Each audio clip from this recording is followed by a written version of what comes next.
Yo, what is good, all my gamers out there? It's that one and only Expert in Beats, and today I'm bringing you yet another my gaming experience. This time we're focusing on the Xbox One, that really expensive ass camera spying cable box over there. But no, all joking aside though, I'm gonna be sharing my experience with the Xbox One, and if you're at all interested, do stay around and watch the whole video. And of course, if you missed my previous my gaming experience videos, I made one on the Wii U and the PC already. So now all I have left is this one, the Xbox One video, and the PS4 video. I'm not sure if I'm going to do one for the PlayStation 4. I'm thinking I will, but I haven't had enough of an experience yet, so I guess that might just be more of a first impressions video, but unless when we're focusing on the Xbox One. But before I get into that, if you're wondering what game you're watching, this is Metro Last Light. Let me tell you guys, this is probably one of the best looking games I've seen in a short while. I mean, this game looks freaking good. I was just reviewing the footage before I put it into Sony Vegas, and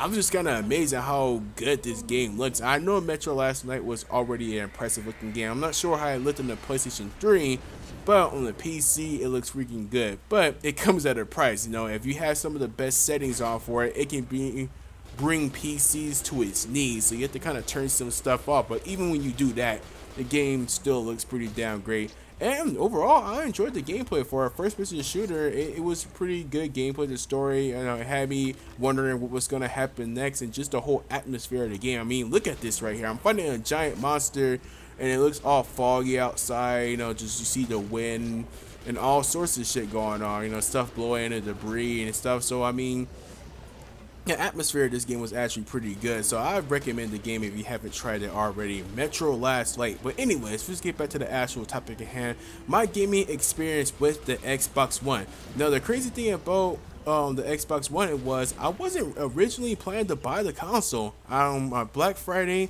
me and my girlfriend were over here waiting in line for the midnight opening of GameStop to try to get one of these next-gen consoles, and I happened to be like 7th or 8th in line, and I had to wait for about, I think it was like 2 hours just for GameStop to open. I think we made it around, I'm not sure what time, but 2 hours we were waiting. I would say roughly around 2 hours. It could have been even longer than that, but I think rough estimate is like about 2 hours. Anyways, I was gonna get the PlayStation 4 originally only because the price tag is cheaper. It has a more appealing price tag of $400 and Xbox One being $500. I wasn't trying to pay that down much, so I was like, hey, you know what? I'm gonna get the PlayStation 4, but when a GameStop employee came out, he said that he only had 6 PlayStation 4s left, and like I said, I was like 7th or 8th in line, so I just barely missed it.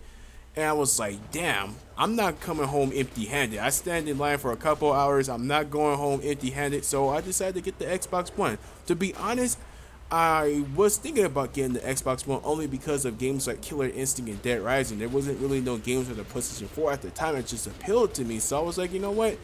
I wouldn't hesitate to the idea, or I wouldn't. I should say, eject the idea of getting an Xbox One just for those games. And I gotta say, Killer Instinct is probably one of the best next gen games I played, and not the best, but one of the best. So I wasn't disappointed in my purchase, but of course, Xbox One being $500, it kind of broke the wallet a little bit. And of course, I had to buy a game. I can't just go home empty-handed. So yeah, I ended up going home with the Xbox One, and I gotta say that the Xbox One, as far as apps go, it's actually pretty cool. I know that some gamers were complaining about it being really app focused and stuff like that, and me and myself, I really care about my consoles doing one thing, and that's playing fucking video games. I mean, that's what I care about. But the apps, like being able to have Snap, I should say that's what they call it, Snap, where you have multiple apps on screen at once, being able to play your game and watch Twitch TV at the same time, or have something else going on, it's pretty damn cool. I like being able to snap apps. It was cool, and the voice commands for the most part was pretty cool. I mean, it wasn't a huge selling point, like it's not like I needed it, but this being a lazy ass sometimes, it's just telling your Xbox to do this was kind of funny. Like, hey Xbox, go make me a sandwich, if only. But just telling it to go to certain apps and stuff was alright. I mean, I'm not even going to front on the apps. I know people have been giving Xbox One a hard time because of the Kinect and the voice commands and stuff like that, but it was pretty cool. I'm not even going to front.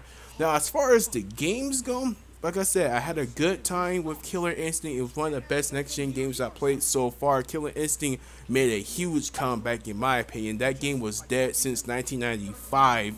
and it came back with a vengeance. So Killer Instinct was a pretty good game. Dead Rising 3, it was alright. I mean, it wasn't a graphic powerhouse by any means. Battlefield 4 wasn't really that impressed me. The graphics were alright, but there was a lot of stuttering, especially at 64-man conquest matches. You have a lot of stuttering going on and stuff like that. So, I mean, it was Battlefield. You know, I mean, what can you say about Battlefield 4? It's a pretty rough experience. It's a fun game, but it's a rough experience. So, yeah, it is what it is with that. So as far as like the graphics of most of the games, I can say that I wasn't like super uber duper impressed. Not to say they look ugly, because Killer Instinct looked fine, Battlefield looked alright too, and Call of Duty looked alright. I mean, Call of Duty is Call of Duty. It's never really a graphical powerhouse, but it wasn't like it just tricked me out like, oh my gosh, I'm playing next gen. You know what I mean? It didn't really have those graphics. Of course, I hear Forza 5 looked really good, but I never did get to really play that. But my phone just went off. Anyways, since I have this sexy ass 144 hertz monitor 1080p for my computer, you know, I'm playing games real sexy, like, you know what I mean? So it's like at the Xbox One, the graphics didn't look bad, but since I'm playing games at a higher frame rate and, you know, at full 1080p, they just looked a whole lot better, of course, on my PC, which again is understandable. That's obvious, you know what I mean? It's a PC versus the Xbox One, but the graphics were alright for the most part for most games I've seen. Nothing to really write home about, and maybe that's just coming from a mindset of a guy that plays mostly on PC now. But anyways, overall, the graphics weren't bad for most games that I played, and the experience with the Xbox One wasn't really that bad. I mean, I'm not even gonna front and try to say, oh, the Kinect made it bad or this or that, and it was all a cool experience. So if you played the Xbox One, if you had any experience with the Xbox One, let me know how you feel about it. Do you like it? Do you dislike it? You guys let me know in the comments, and if you enjoyed it, be sure to leave a thumbs up. I'll be talking to you guys next time.